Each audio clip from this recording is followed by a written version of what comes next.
We've all faced personal as well as financial challenges as a result of the pandemic. And so we're going to delve into understanding what this has meant for Namibians, with the hopes that our shared experiences will bring us back to financial confidence. We'll be joined by some incredibly inspirational Namibians who will be sharing their wisdoms with us. I'll be your host, Kirsty Watermeyer. Welcome to the Sanlam Confidence Talks.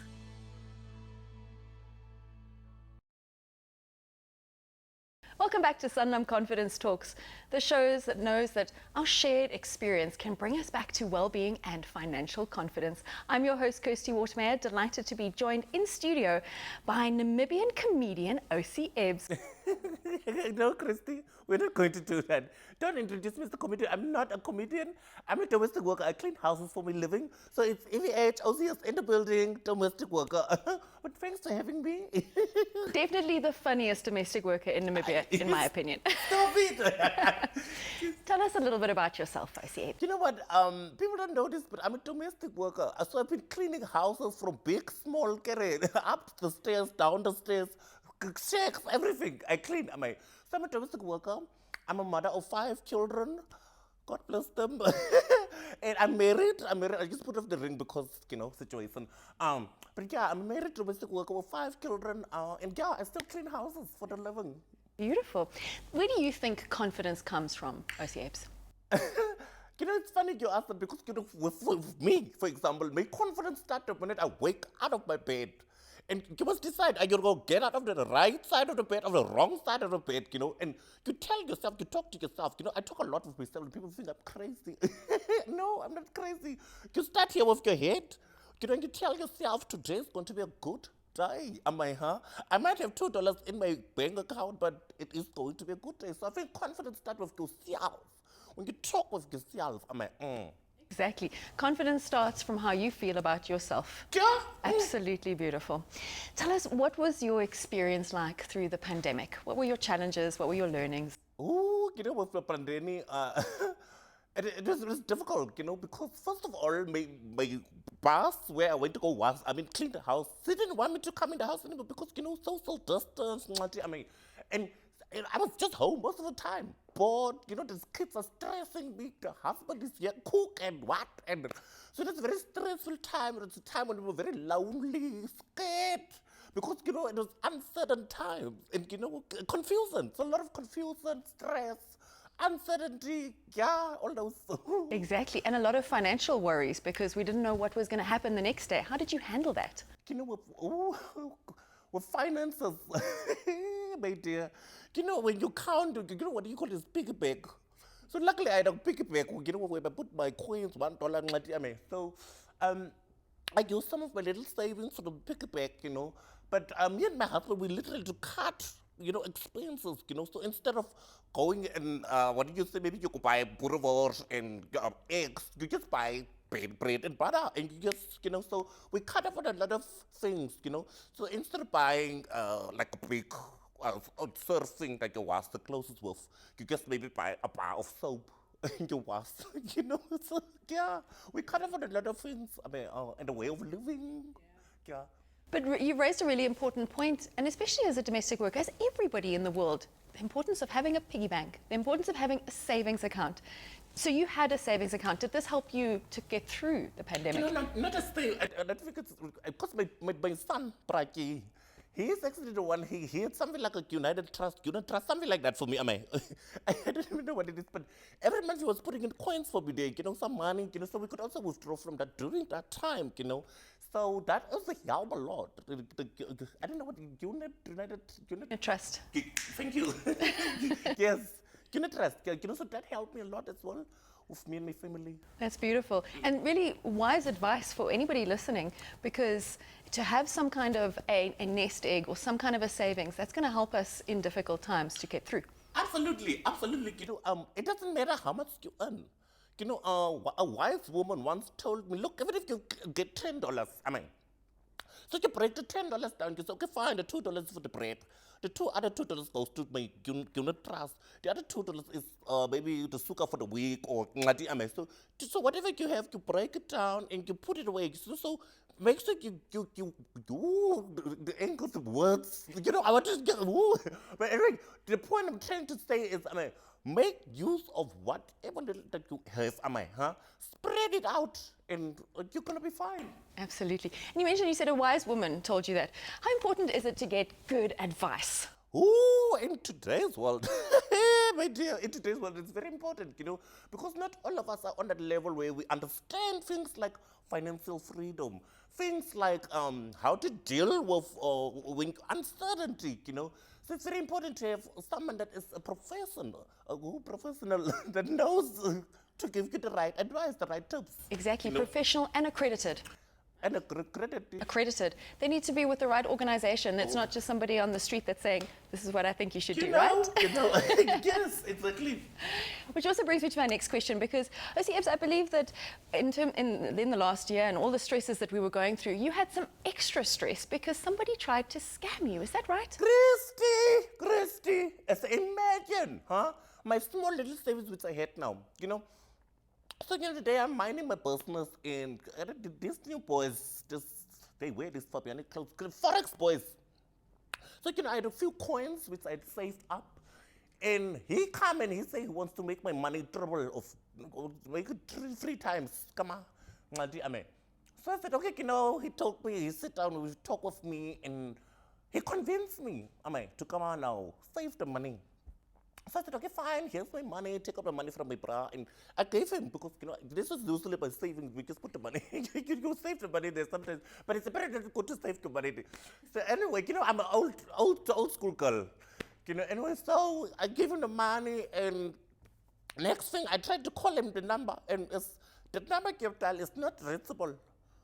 So, American, the last money which I've saved, and he was gone with my money, ran away. That's absolutely terrible. Yeah, man, Christy, Oc Ebs, what would you say was the learning out of that experience? How could you take that terrible experience and find an opportunity for learning? It's a very good question you asked me. For me, so the learning curve, was don't trust anyone with your money. In the first place, don't just come and take your life savings and give it away. Sit down and talk with someone who's, you say that other word, Credited. Thank you. So someone who's a professional, he knows what he's doing, comes from an institution that you could trust, a well-known name or something. So talk to people like that, brother. Instead of the street boy, I just want to call them street boys, these nonsense Forex boys. I can hear that you've definitely been hurt through the experience, because it's not fun to have somebody take away your money. Money is so personal to us. Yes. And it's a sensitive thing. It's a very sensitive thing, because it can help you out with a lot of things. Exactly, absolutely. Like, for example, my face beat, I paid for my face beat. Can you see that? So Oc Ebs, we're now in December. We're going to take a short break, and when we come back from the break, I want to hear from you. How can we have December without January? Okay. After this, stay with us.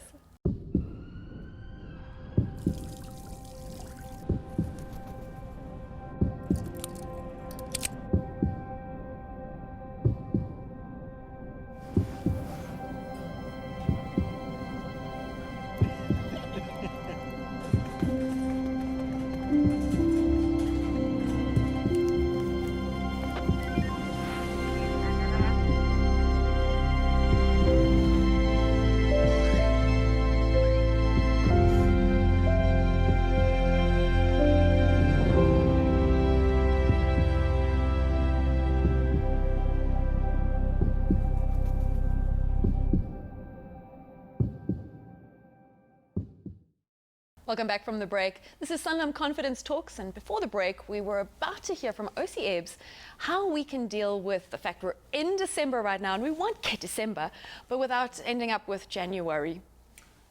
It is so funny, because with some of us, it's a cycle which repeat, and we always say at the beginning of the year, no, I'm going to save for December, and you save, come up, and you never save. Even me, it's now already what month for me? Yeah. And I haven't really saved, and funny thing is, I always tell this to my people there. Look, and when December comes, we spend. In January, then we're back to sopaki and tabati sauce and pap.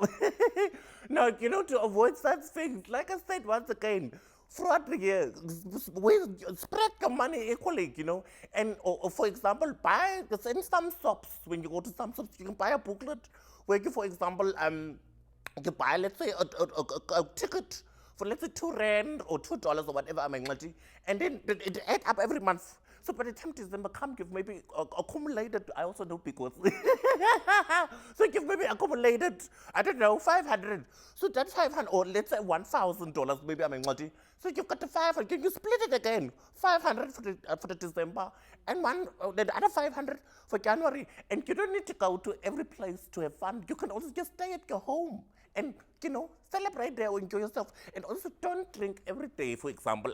Hey, on the big days, that's when you celebrate.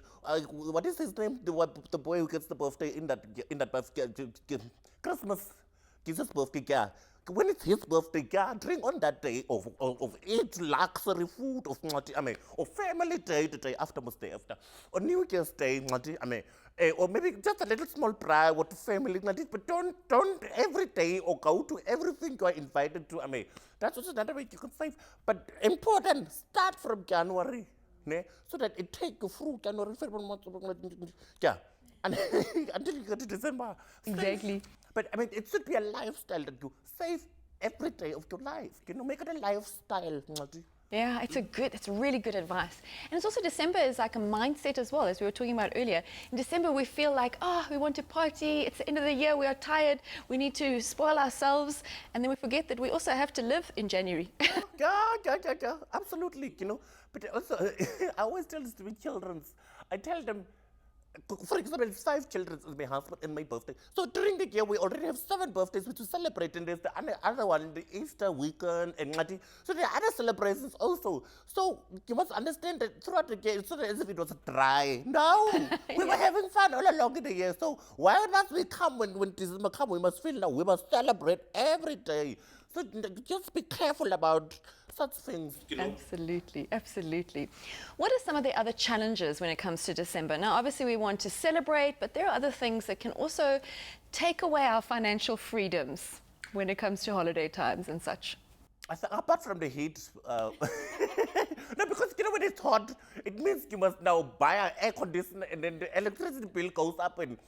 But I think apart from other things is, stop the spending. I think just the spending in the general, we need to watch that, What's the spending? It doesn't mean, like I was saying earlier, just because it's December doesn't mean we must spend every day, drink every day, eat every day. But just cut on, what's the spending? I think. Exactly. You've got 5 kids, and I'm sure you're supporting a whole family and etc. What are some of the tips that you have to manage your budget when you've got a lot of people to support? Us girls of color, or us people of color, you know what our problem is? We come from large families. Large families. And when I mean large families, we talk about my mother, sisters, brothers, daughters, child, aunt, And it's, people must understand, I just don't only spend money on my 5 children and then my husband. It's also, we call them the extended family. So it's by stress. It's a lot of stress, my dear, So for us, I need to always constantly watch that. But it's difficult, It's very difficult. It's a huge challenge for me, because you must understand, for us, everyone is family. And you also don't want to feel bad, because now it's like, you only look after your kids. And it's a huge fight. It's a huge fight. So how do you manage that if you don't want to have the fight, but you also need to have a budget? You basically avoid. You avoid the family. You sit on your phone and you stay with your family, and you sit down and you talk to them also, and you tell your children, for example, look, I know Damona's daughter has what do you call those long hairs? Then you, weak. Yeah. So you tell your daughter, listen, mommy does not have the money to buy the hair which Damona's mother buy her daughter.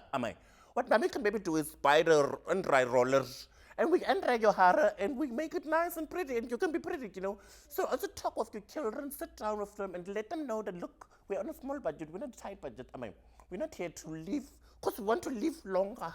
we want to have fun longer, hey? But explain to them that no, whatever little that we have, we need to spread it. And so it's a budget. You have conversations with your kids, because nowadays kids are not, they're up here. They know. They know. They just act funny because they see things from other people and they also want. But just talk to them and tell them, like, listen, no, mommy, we have only $200 for this month for all of us. Let's not be stingy. Let's hear, but financial discussions are very important with your children also. Absolutely, but that's not something we often do because it's kind of difficult to have these kind of financial conversations with your children or your family. Because you must understand, it's a very sensitive issue. Like I said earlier, it's a sensitive issue because sometimes you can step on somebody's toe because now it's like, oh, you're being stingy with your money, or you don't want me to live life. Look, I don't want you to live life now. I want you to live, long. Live. When I say live long, I mean like enjoy other things also, other benefits also, like maybe when you want to watch TV or what do you call Netflix and chill and those things.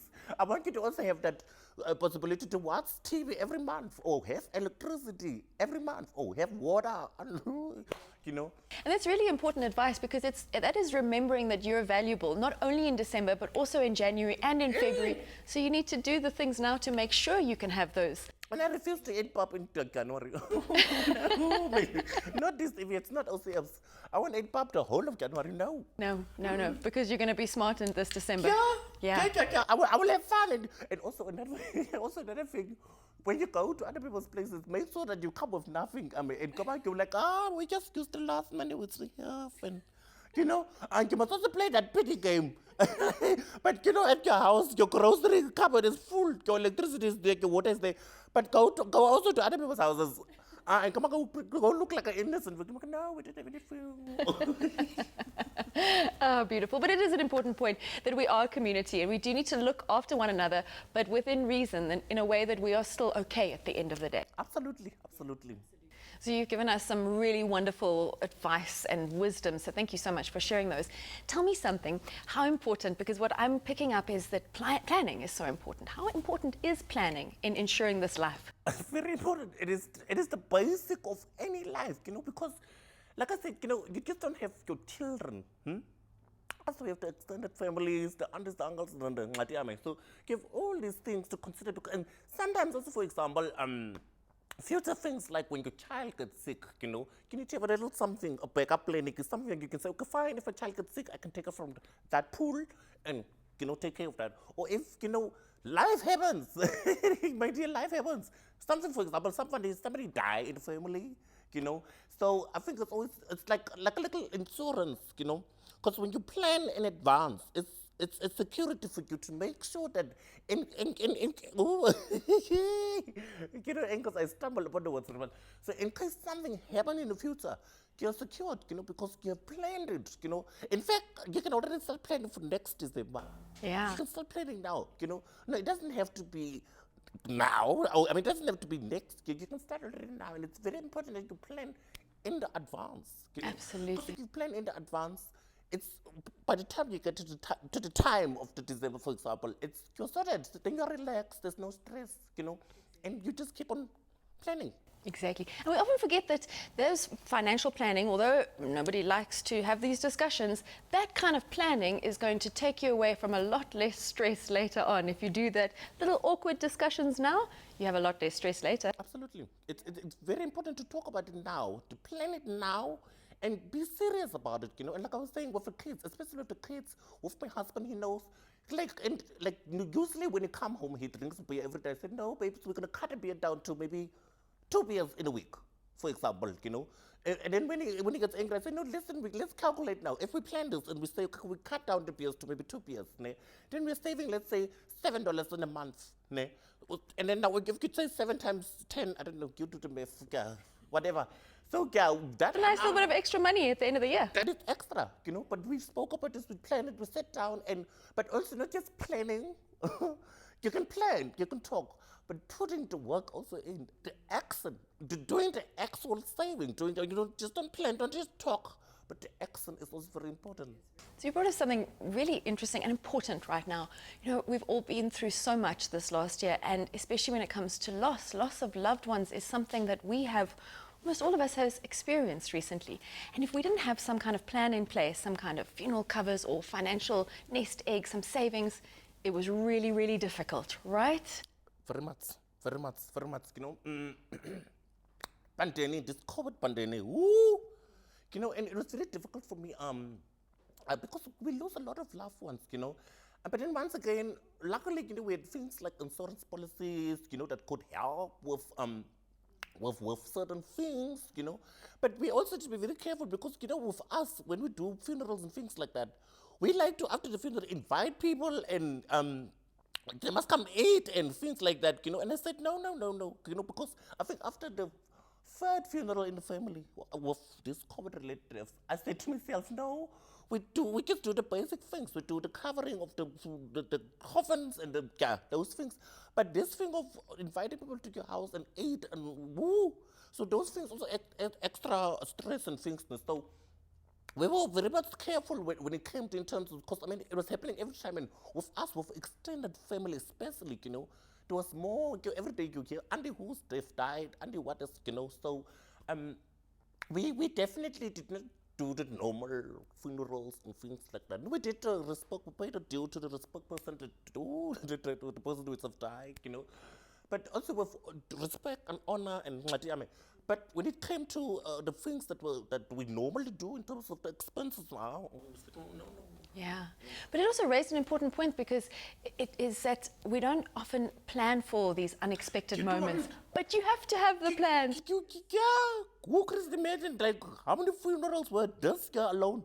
Not just here in our country, but all over the, and many people don't have, for example, what do you call these things when you insure your life? A life insurance? Yeah, another one is a policy. And the life policy? Yeah, those things that pay out. Many people don't have that, And then then you think to yourself, where do I go? But then it comes back to planning. When we were talking about, okay, you must have something where you put in money extra for emergencies. Because like a death, sometimes it is a sudden thing. And then in such cases, you can then use from your emergency fund, of your emergency whatever. Exactly. But it comes back to recognizing that you're valuable, and to live a life of confidence, you need to do the things today that are going to make tomorrow. And absolutely. And, you live very comfortably. You live, how do you say, without worry. You don't worry. Because, there's a little bit of a backup plan. I've got something there, that I'm saving and so that also it's a piece of calm and and it helped me also during this COVID times. Right, because there was enough worries in COVID times. We didn't need extra worries. Oh, media, from sanitizing hands to social, that was also that stress. Right?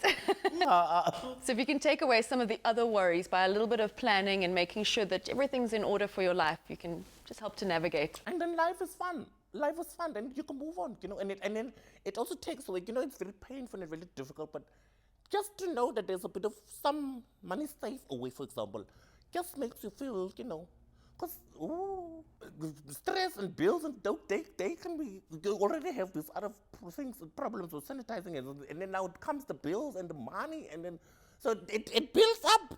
It builds, this snowball effect thing. Yeah. Yeah, so with the ball roll, then this one come, and later on you've got a big, huge ball. Exactly. Stress. Exactly. Oc Ebs, now we're in December and we want to get back to a place of fun, but responsible fun. What would your message be to Namibians as to how we can live confidently and with fun? Which camera was it? So, guys, we're still in the pandemic. We're still in the pandemic, the COVID pandemic. Number one, do the tools, do the things which you must do, the social distance, washing the hands, sanitizing, and all those things. Do those things, but also very important. Have fun, but have responsible fun. Plan. Like we were just talking about finances, planning is very important because don't think of just December. Think of after the December, what is my life going to look like? Stay safe. Thank you so much, Oc Ebs. Thank you for sharing your wisdom with us. It's been really insightful to have you in studio. It's been wonderful to have you in studio as well, as we've learned together the importance of financial planning. Doesn't matter where you are in your life, how many people you are supporting or looking after, you deserve to live a life of confidence. You deserve to have fun and to be free in your finances because you make good decisions. From me, Kirsty Watermeyer, until we meet again, take care.